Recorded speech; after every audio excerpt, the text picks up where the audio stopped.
قاتلوهم يعذبهم الله بأيديكم ويخزهم وينصركم عليهم ويشف صدور قوم مؤمنين ويذهب غيظ قلوبهم ويتوب الله على من يشاء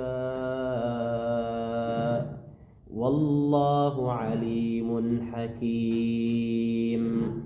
أم حسبتم أن تتركوا ولما يعلم الله الذين جاهدوا منكم ولم يتخذوا من دون الله ولا رسوله ولا المؤمنين وليجة والله خبير بما تعملون.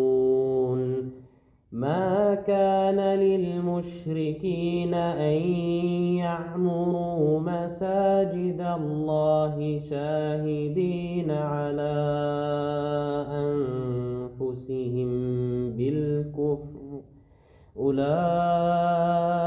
حبطت أعمالهم وفي النار هم خالدون.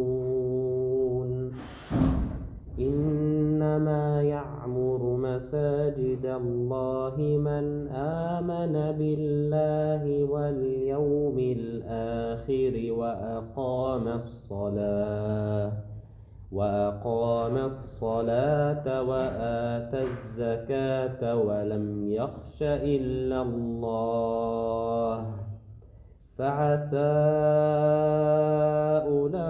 أولئك أن يكونوا من المهتدين.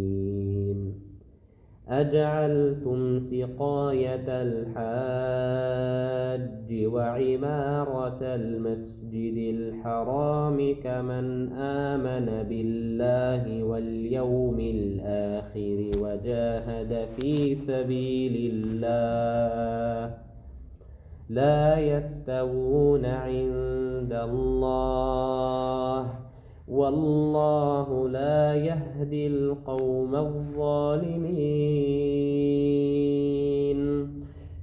الذين آمنوا وهاجروا وجاهدوا في سبيل الله بأموالهم وأنفسهم أعظم درجة عند الله وأولئك